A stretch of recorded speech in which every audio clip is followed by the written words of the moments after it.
Pokémon Gold and Silver are definitely among the best Pokémon games of all time.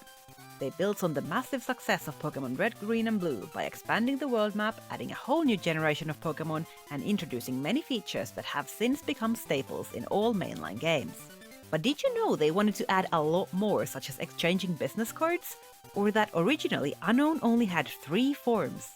Today, I want to introduce you to a little treasure I have brought back from Japan. This official Gold and Silver guidebook from 2000 is mostly full of Pokédex information, but it also includes a Game Freak interview about the development of the games. We will get answers to some tough questions from some of the most well-known members of the developer team: sub-director and composer Junichi Masuda, graphics director Ken Sugimori, game designer Koji Nishino, and programmer Shigeki Morimoto.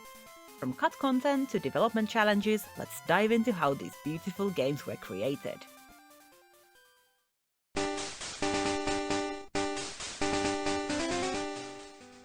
First of all, the development of Gold and Silver took a long time. After Pokémon Red and Green were released in 1996, the first release date for Generation 2 was planned to be as soon as late 1997.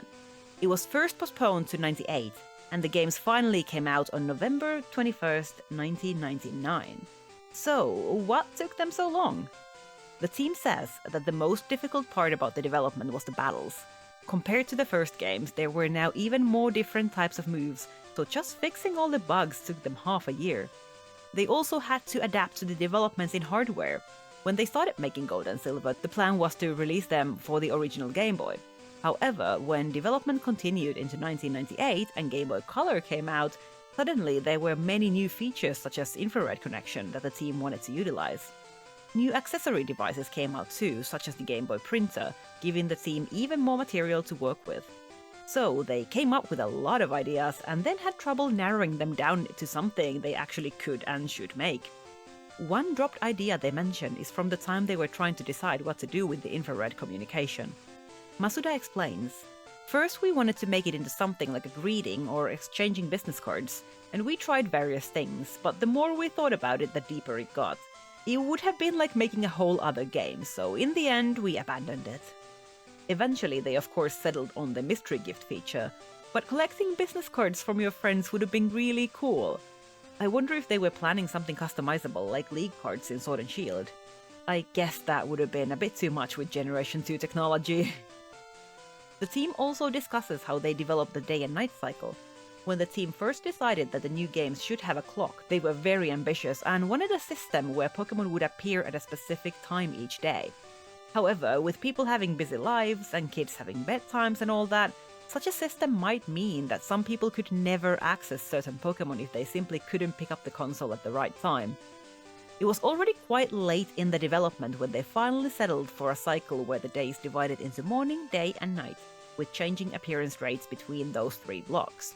They also put a lot of thought into which Pokémon should appear at each time of day, and created several Pokémon that only appear at night or in the morning. And who doesn't love fighting sleeping Pokémon in trees? All of this truly makes the Pokémon world feel more alive and real.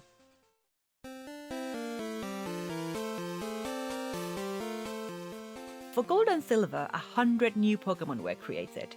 The team says their goal this time was to add more variety to the so-called supporting cast instead of trying to create a star to follow in Pikachu's footsteps. In addition, while the first games were created in a sort of isolation, Pokémon was now expanding into a massive franchise. So the team was now working with the knowledge that the Pokémon they created would eventually also appear in the anime series. For example, Cyndaquil's flames are only visible when it's battling, and since the game sprites weren't animated yet, this trait can only be properly seen in the anime. And indeed, there are many Pokémon that you really need to see moving to fully appreciate their design. The creation process started with Sugimori and his graphics team coming up with ideas, and when the Pokémon had been designed, Morimoto and the other developers decided on the abilities and moves. Sometimes the development team also made specific requests for what kind of Pokémon they would like, in order to maintain balance. For example, they asked for more fire types since Red, Green and Blue didn't have many of them, whereas they already had plenty of water types and didn't need more.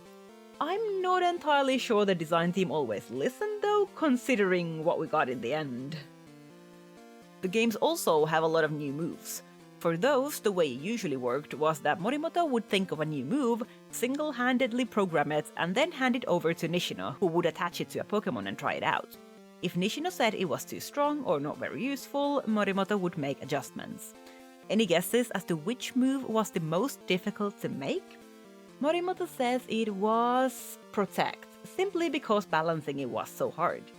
The first version would be successful every time it was used, but then you could just use poison or sandstorm damage to wear out your opponent. They considered lowering the success rate to about 70%, but then people wouldn't use it anymore. After much deliberation, they decided on lowering the success rate from the second try onwards, and that's how we got Protect that we still have today. It seems that balance was a very important factor for the team, and that's also the reason we got two new types, Dark and Steel. It probably doesn't come as a surprise that they mainly wanted to make Psychic type less overpowered, but they also wanted to mix things up and make the players rethink the battles on the whole so the games wouldn't be too similar to their predecessors. Adding new types didn't make programming the battles any easier, since you're not just adding two types, you're adding interactions with every other type, which means 64 more combinations. No wonder the development took so long.